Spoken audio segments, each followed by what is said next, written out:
Bonjour et bienvenue au culte de transformation de ce dimanche 6 juillet de l'an de grâce 2025.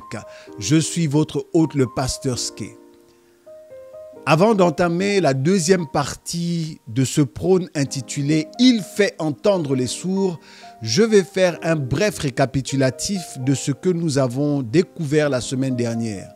En nous appuyant sur l'évangile selon Marc au chapitre 7, les versets 31 à 35, nous avons vu qu'il y a cet homme que l'on amène à Jésus et qui souffre de surdité. En plus d'être bègue, il a de la difficulté à parler. Mais le texte reste assez silencieux sur la cause de cette souffrance. On ne sait pas quelles sont les origines de ce mal. Alors, en nous appuyant sur une analogie avec le casque audio ou les écouteurs, nous avons élaboré 5 types de surdité pour essayer de comprendre, essayer d'aller débusquer les origines, les profondeurs de ce mal. Est-ce que cet homme souffrait d'une surdité d'origine naturelle? C'était le premier type. Est-ce que c'était une surdité surnaturelle provoquée par une possession démoniaque qui nécessitait une délivrance? Est-ce que c'était une surdité systémique? La surdité systémique, j'ai beaucoup aimé parce qu'il s'agit en fait des habitudes d'écoute que l'on développe dans une communauté, au sein d'un groupe, au sein d'une famille. Qu'est-ce que nous entendons par habitude d'écoute? C'est le fait d'écouter souvent une même chose et cela développe une certaine manière d'écouter. Et cette manière d'écouter, sans nous en rendre compte, nous empêche d'écouter autre chose parce que nous ne sommes pas habitués à écouter autre chose. Pour appuyer cet exemple, nous avons pris le cas de Dénis l'Aréopagite et de Damaris. Lorsque l'apôtre Paul arrive à Athènes, il trouve à Athènes des choses qui, quelque part, vous savez, irritent l'homme à l'intérieur de lui. Mais il y a une place publique qu'on appelle l'aéropage et la Bible précise que les Athéniens étaient des gens qui aimaient écouter et dire des nouvelles. Donc une ville qui à mes yeux est très contemporaine, ça ressemble à nos sociétés actuelles hyper médiatisées où il y a de l'information à tout va. Tu allumes la télé, tu écoutes l'information. Tu allumes la radio, tu écoutes l'information. Tu vas sur Internet, il y a de l'information. Nous saturons pratiquement d'informations. Mais dans cette manière d'écouter, lorsque l'apôtre Paul se tient sur l'aéropage et qu'il annonce Yeshua HaMashiach, il annonce Dieu, la repentance et la résurrection des morts, à ce moment, il y a une chose bizarre qui se produit. Les Athéniens décident de reporter cette chose-là, ce que tu es en train de nous dire là, concernant la résurrection des morts, nous allons t'écouter à ce sujet une autre fois.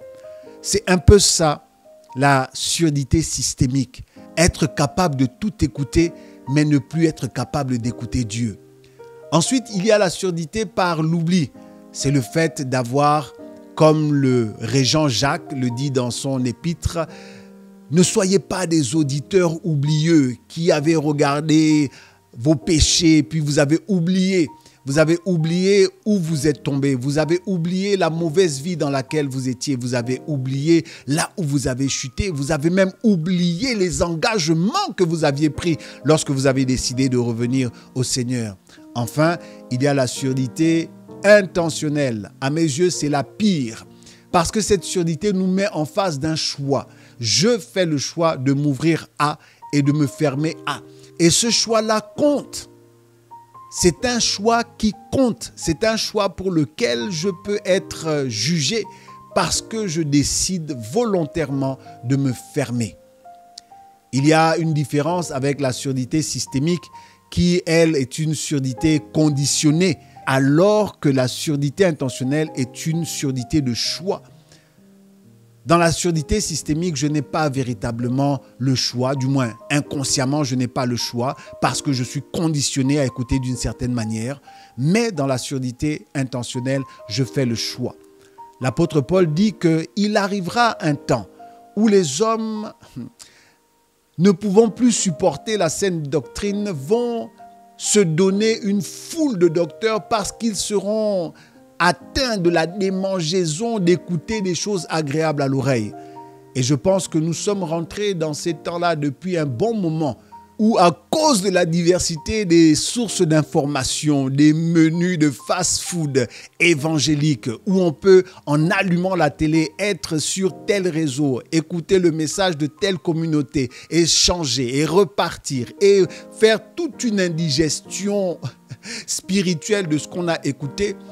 À cette époque, il est plus qu'important de remettre le focus sur l'écoute de Dieu. Et comme cet homme semble être une figure archétypique, parce qu'en ne connaissant pas la cause de son mal, on peut s'identifier donc à sa surdité, nous allons être amenés à comprendre pourquoi Jésus ne fait pas ce qu'on lui demande.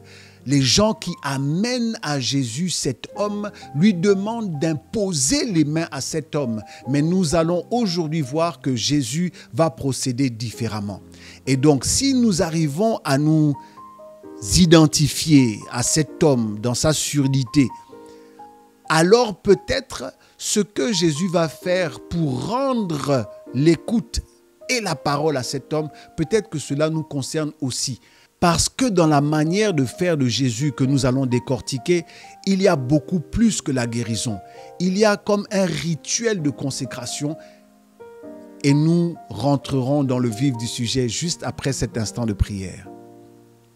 Abba Père, nous te rendons toute la gloire. Laisse que ta volonté soit faite alors que, Seigneur, je me tiens devant toi pour délivrer ce message. Je prie, Seigneur, que tu donnes de la sagesse, que tu donnes à mes lèvres de parler de la vérité, que tu donnes, Seigneur, de l'autorité à ce que je vais dire. Père, je te rends grâce. Toi qui m'as dit que tu veux reconsacrer, Seigneur, beaucoup d'adorateurs à la chose essentielle, qui est celle de t'écouter, qui est celle de demeurer dans ta parole par l'écoute, qui est celle que Marie a choisie en étant au pied de Yeshua HaMashiach et en l'écoutant attentivement. Je prie, Seigneur, que comme tu me l'as dit, que cette génération d'écoutants, que cette génération d'adorateurs qui ont l'oreille ouverte sur le ciel, qu'elle soit bénie de toutes les bénédictions de grâce que leur cœur obéissant par leurs oreilles, Seigneur, vont apporter à leur vie en cette saison toute particulière.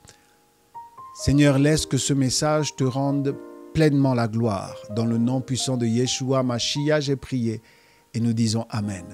Nous sommes dans l'évangile selon Marc au chapitre 7 et je lis à partir du verset 31.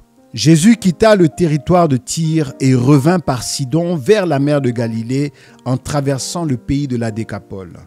On lui amena un sourd qui avait de la difficulté à parler et on le pria de lui imposer les mains. Il le prit à part, loin de la foule, lui mit les doigts dans les oreilles et lui toucha la langue avec sa propre salive. Puis, levant les yeux au ciel, il soupira et dit « Ephphatha », c'est-à-dire « ouvre-toi ». Aussitôt ses oreilles s'ouvrirent, sa langue se délia et il parla très bien. Jésus leur recommanda de n'en parler à personne, mais plus il leur recommanda, plus ils le publièrent. Ils étaient dans le plus grand étonnement et disaient « Il fait tout à merveille. Même il fait entendre les sourds et parler les muets. Amen. » Je ne sais pas combien d'entre vous sont d'accord avec moi que cette histoire est très très particulière. Parce que si vous êtes d'avis avec moi que cet homme est un toupos, un typos, un type, alors vous serez d'avis avec moi aussi que la manière dont Jésus va procéder est donc typique. Elle est aussi un type. C'est comme un schéma. Mais qu'est-ce que ce schéma traduit? Qu'est-ce que cette manière de faire nous dit? Pendant que je faisais la lecture, je ne sais pas si vous avez remarqué que j'essayais de compter. Ensemble, nous allons essayer de reprendre le décompte pour compter le nombre d'actions que Jésus pose. Si vous êtes d'accord, allons-y. La Bible déclare qu'il le prit à part, loin de la foule. Alors c'est vrai que dans la Bible, c'est écrit en une seule phrase. Mais dans la version grecque, Il nous est permis de décomposer « il le prit à part, loin de la foule » en deux verbes. Le premier, c'est « il le prit à part » et le deuxième, c'est « il l'éloigna de la foule ». Donc ça fait 2, il éloigne le sourd de la foule. 3, il met ses doigts dans les oreilles. 4, il touche la langue avec sa propre salive. 5, il lève les yeux vers le ciel. 6, il soupire. Et 7, il dit « Ephata », c'est-à-dire « ouvre-toi ». J'aime la version grecque parce que ici, « ouvre-toi » n'est pas directement un commandement, mais il est à la forme passive, c'est « sois ouvert ». Et nous reviendrons en toute fin sur ce « sois ouvert ». Alors reste attentif et regardons ensemble les 7 actes de guérison, les 7 actes de consécration de Yeshua HaMashiach. Pourquoi je parle de consécration? Parce que prendre à part, c'est quelque part mettre à part. Or, mettre à part, c'est exactement la racine de consacrer. C'est la racine de sanctifier.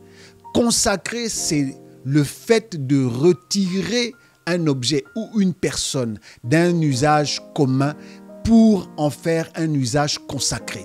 Quelqu'un qui se retire du monde pour se consacrer, pour se donner entièrement à Dieu, se consacre. Mais en allant plus profondément dans la Bible, notamment dans le livre de Lévitique au verset 29, on se rend bien compte que lorsque Dieu décide de consacrer des sacrificateurs, il fait quelque chose, il prend le sang du bélier et il commence par toucher le lobe, avec le sang du bélier, il commence par toucher le lobe de l'oreille droite. Lorsque Dieu veut se consacrer un homme, ou lorsque Dieu veut consacrer un homme, il se consacre d'abord son oreille. Lorsque Jésus prend cet homme à part, nous voyons là déjà un mouvement de consécration. Et dans ce mouvement de consécration, il va être question que ton oreille soit consacrée. Je suis peut-être allé trop vite. Reprenons. Dans Lévitique 29, il est question de 2 béliers. Un bélier pour un holocauste et un autre bélier pour la consécration des sacrificateurs.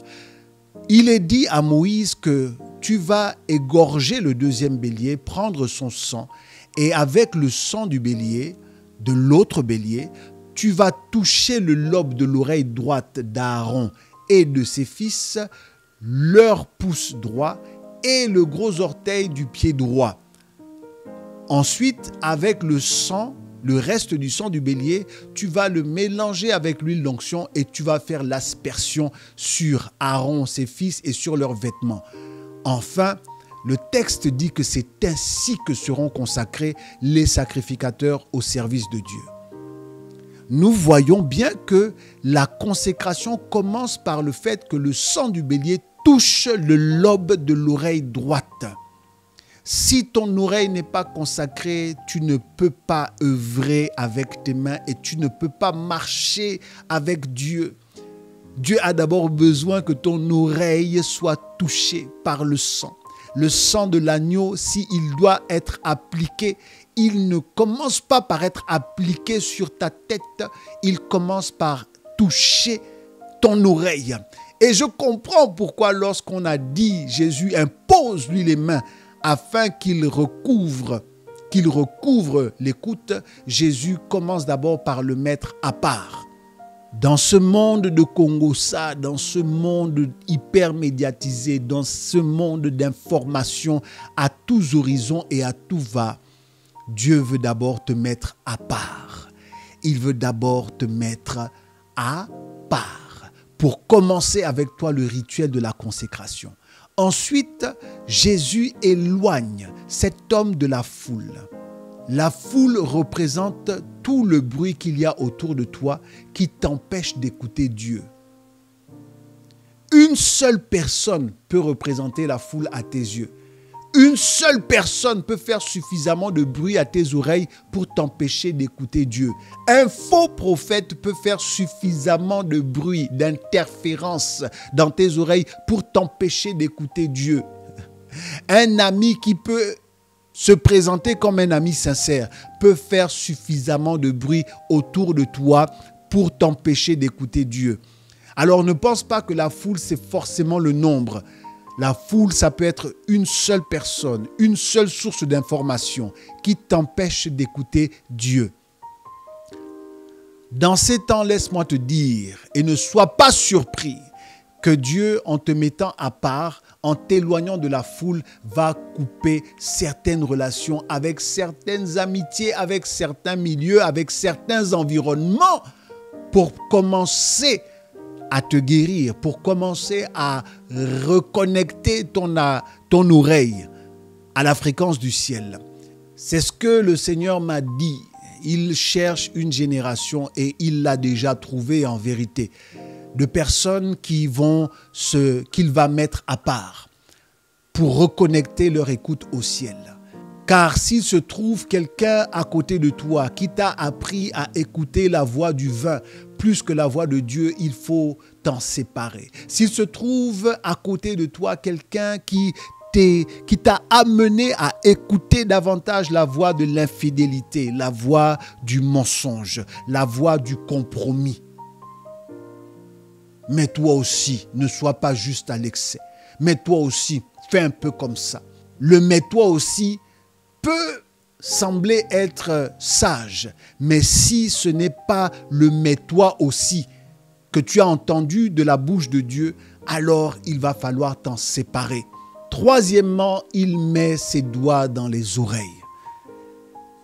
Vous savez, mettre les doigts dans les oreilles, c'est pour enlever le bouchon.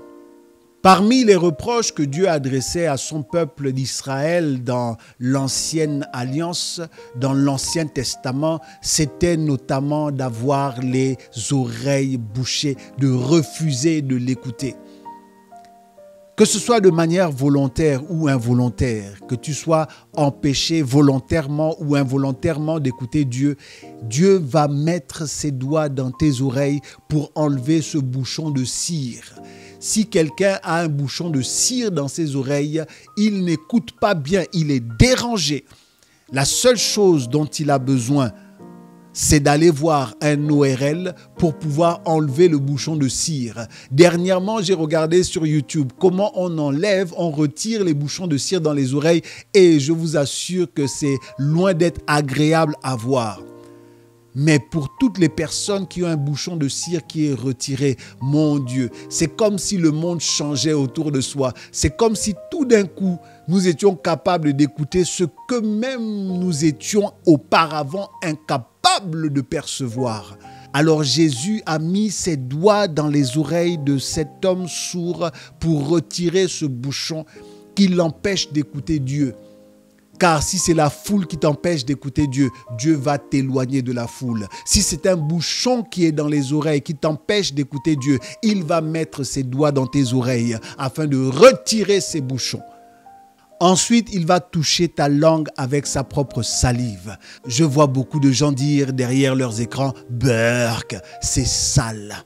Oui, il y a des actes qui ne sont pas des actes de la foule. Il y a des guérisons, il y a des opérations, il y a des consécrations qui ne se font pas devant la foule. Parce que la foule risque de dire « Burk, c'est sale ». La foule risque de condamner. La foule risque de dire quelque chose qui dépasse leur entendement. La foule risque d'être très charnelle et ne pas comprendre ce qui est en train d'être fait. Je ne savais pas que la salive était aussi importante pour la parole. Dernièrement, j'ai vu un documentaire qui parlait de l'importance de la salive dans l'articulation des mots. Et la démonstration qui était faite, c'est essayer un jour d'avoir une bouche totalement asséchée, sans salive, et essayer de parler avec la bouche sèche. Il y a même des films où vous vous rendez compte que les acteurs n'arrivent pas à bien articuler les mots parce qu'ils ont la bouche sèche. La salive agit donc comme un humectant, un humidifiant. Ça permet d'avoir une articulation fluide. Rappelons-nous que cet homme avait de la difficulté à parler. Il est possible que sa bouche ait été sèche ou asséchée par quelque chose, par quelqu'un par une mauvaise manipulation, par un mauvais sort. Et Jésus, sachant cela, va toucher sa langue avec sa propre salive pour communiquer cette fluidité de la parole, pour communiquer le moment venu, cette capacité à parler avec une salive surnaturelle, une salive qui donne aux auditeurs de saliver eux aussi à leur tour parce que la parole de Dieu a du goût. Oh oui, j'aimerais tellement saliver après avoir écouté quelqu'un me parler de la part de Dieu avec de la salive dans ses mots. Peut-être que vous allez trouver toujours que c'est burk, mais spirituellement c'est fécond, c'est riche. Imaginez quelqu'un qui vous parle de Dieu avec une telle saveur que cela vous donne de la salive, cela vous fait saliver. Vous avez aussi envie de parler de Dieu avec une telle saveur, avec une telle salive, j'allais dire. Mais également, la salive de manière culturelle était connue pour être aussi un agent guérisseur. Je sais que beaucoup d'entre vous avez déjà fait l'expérience d'avoir une petite coupure de couteau, je ne sais pas, sur votre doigt et puis de sucer votre sang avec votre salive. Vous mettez le doigt à la bouche et vous essayez de sucer le sang. Et alors à ce moment-là, la salive joue le rôle d'un antibactérien et d'un coagulant. Ça permet au sang de sécher et ça permet quelque part d'aseptiser la plaie. Je dis cela d'après ce que j'ai lu. Je ne dis pas cela comme étant un professionnel de la santé. Mais la salive a effectivement des qualités. Elle a des effets positifs. Ensuite, Jésus va lever les yeux vers le ciel. Cet acte de lever les yeux vers le ciel, c'est un acte qui t'indique que ce qui arrive depuis le ciel. Ce qui descend sur toi, descend depuis le ciel. Cela me rappelle que Jésus a cette habitude. En vérité, un homme spirituel doit avoir des habitudes spirituelles. Lorsqu'il fallait nourrir une foule de 3000, de 5000 personnes, de 5000 hommes, les femmes et les enfants n'étaient pas précisés dedans. Jésus a pris les corbeilles de pain et les corbeilles de poissons. La Bible déclare que, levant les yeux au ciel, il rendit grâce. Et lorsqu'il a déposé, cela s'est multiplié. Il y a cette habitude que Jésus lève les yeux vers le ciel pour être connecté avec le Père, pour regarder quelque part au Père. Parce que lui-même, il aime dire que s'il voit le Père faire d'une certaine manière, lui aussi, il le fait pareillement. Alors, il lève les yeux. Oh, que je veux avoir cette habitude spirituelle de lever systématiquement les yeux vers le ciel. Mais en même temps, en levant les yeux vers le ciel, imaginez-vous que l'homme qui est en face de lui est un sourd. Et toute cette gestuelle permet à Jésus quelque part de le rencontrer dans son monde qui n'est pas composé de son, dans son monde qui est totalement vide de son. Jésus, j'aime voir qu'en procédant de cette manière, il parle aussi un certain langage des signes. Il rencontre l'homme dans sa pathologie. Et je le répète, ce ne sont pas toutes les pathologies qui se guérissent de la même manière.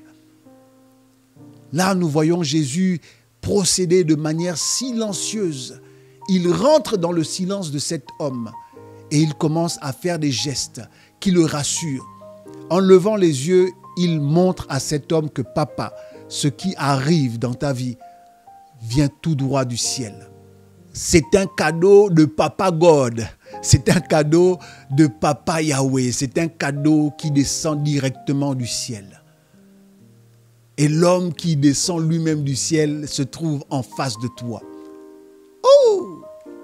Je suis excité parce que je suis en train de voir que Jésus aurait pu expliquer à cet homme comment que celui qui se tient en face de lui vient du ciel, qu'il descend du ciel. J'ai le sentiment qu'au travers de ce qu'il est en train de faire, il est en train de dire à cet homme, dans le langage des signes, que moi qui me tiens devant toi, je suis un envoyé, je suis celui qui descend du ciel, celui qui est en train de te mettre les doigts dans les oreilles, de toucher ta langue avec sa salive. Est-ce que tu crois que c'est celui qui est envoyé du ciel, qui descend du ciel en levant les yeux vers le ciel, peut-être, je dis bien peut-être, c'est une lecture symbolique que j'en fais, mais je crois qu'il est en train de communiquer avec cet homme pour le rassurer et dire que celui qui est en train de procéder de cette manière, celui qui opère de cette manière dans ta vie, est bien celui qui vient du ciel. Après, Jésus va se mettre à soupirer, il va se mettre à gémir. Un soupir compassionnel, un gémissement profond.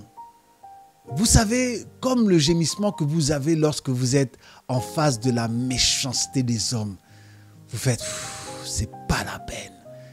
Les hommes sont méchants. Jésus, en découvrant la cause profonde de la souffrance de cet homme, doit se dire, mais Satan, il n'arrête pas de m'étonner avec sa méchanceté, toujours fourbe, toujours plus ingénieux pour empêcher les hommes d'être connectés à Dieu, pour boucher leurs oreilles. Il invente des nouvelles technologies. Il est capable de les accaparer dans un environnement d'écoute, mon Dieu. Comme si envoyer les démons, ce n'était pas suffisant. Il faut créer un nouveau monde avec de nouvelles sonorités, avec de nouveaux bruits. Tout ça pour empêcher que l'oreille de l'homme soit connectée au ciel. Et il soupire à l'intérieur de lui. Mais ce soupir peut être aussi comme l'acte créateur. La Bible déclare en Genèse que Dieu souffla un souffle des vies dans les narines de l'homme et il devint une âme vivante. Ce soupir peut être aussi l'esprit qui te reconnecte, l'esprit qui te communique à nouveau la vie, l'esprit qui te consacre à nouveau. Oui, c'est ce que Dieu veut faire. Il veut souffler un nouveau souffle de vie à l'intérieur de toi, un souffle de Pentecôte à l'intérieur de toi, un souffle de force à l'intérieur de toi, un souffle qui brise le joug au-dessus de toi, un souffle qui te rend nouveau, un souffle qui fait de toi un fils du vent. Amen. Un souffle qui t'emmène à être comme l'Esprit.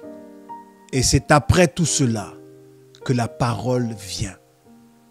Je suis étonné que la parole, dans ce récit, que la parole intervienne en toute fin et que ça ne commence pas avec la parole. C'est en faisant cette lecture, en me creusant les méninges, en demandant au Saint-Esprit, pourquoi la parole n'est pas venue en premier? Pourquoi la parole vient à la fin?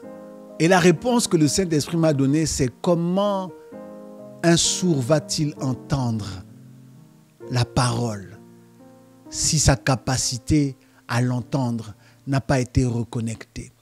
C'est vrai qu'aujourd'hui, dans notre monde, en prenant en charge la surdité, nous avons compris que les personnes atteintes de surdité ont une autre manière d'écouter. Le langage des signes est une certaine écoute. La vue aussi peut venir substituer l'organe de l'écoute.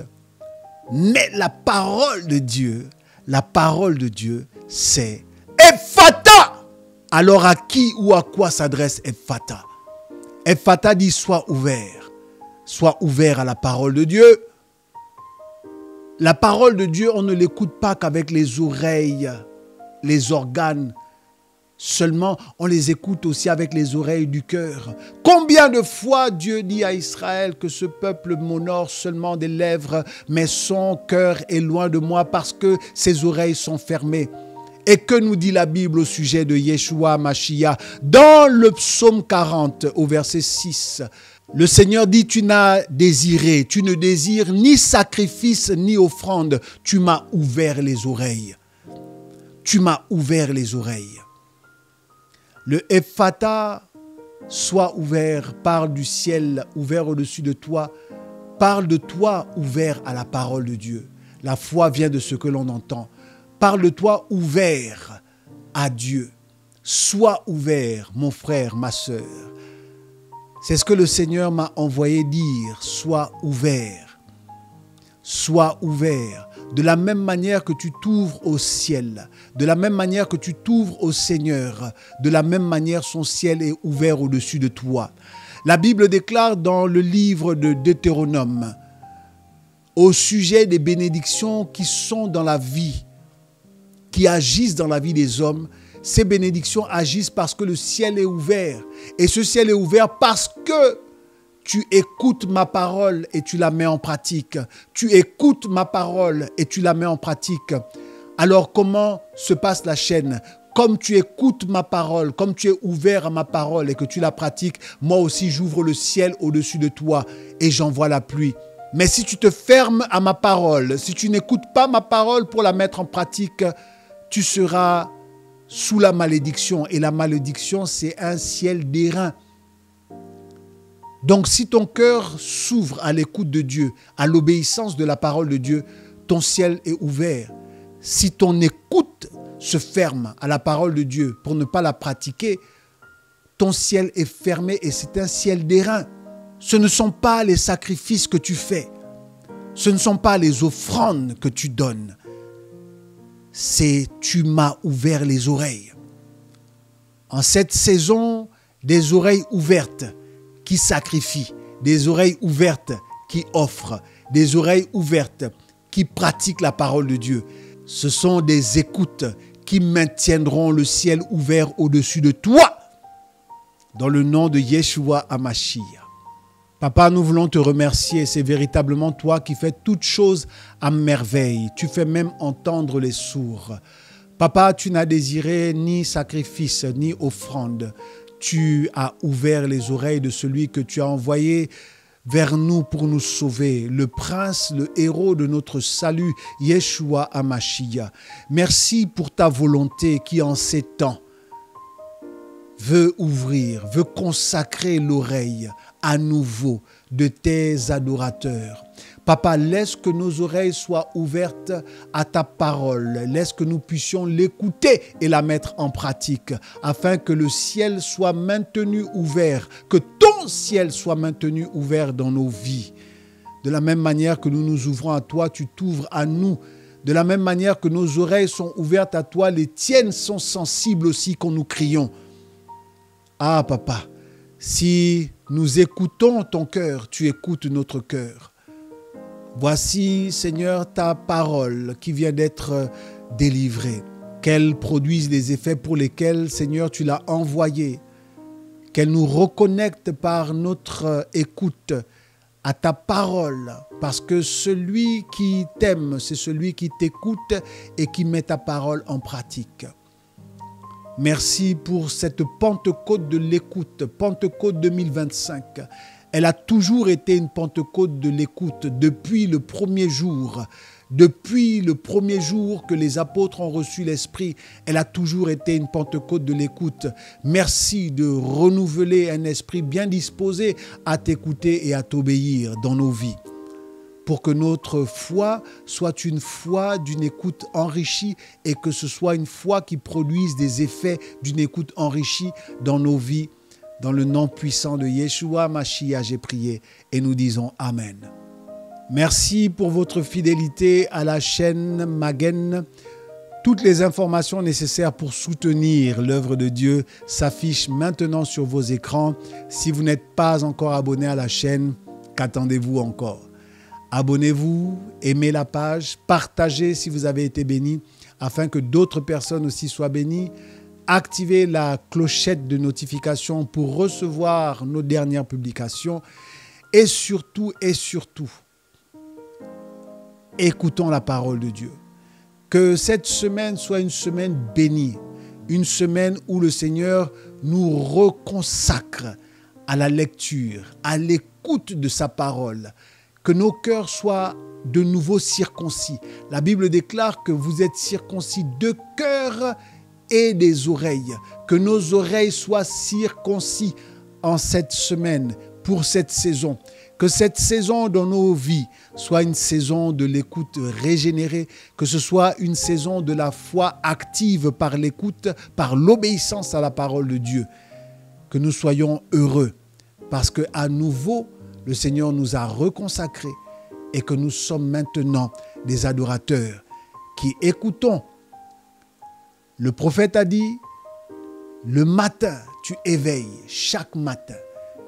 Mon oreille, tu l'éveilles, afin que j'écoute comme les disciples écoutent. C'est comme les disciples qui écoutent que nous recevons la bénédiction des disciples qui se mettent à l'œuvre. À la semaine prochaine dans le nom de Yeshua Mashiach.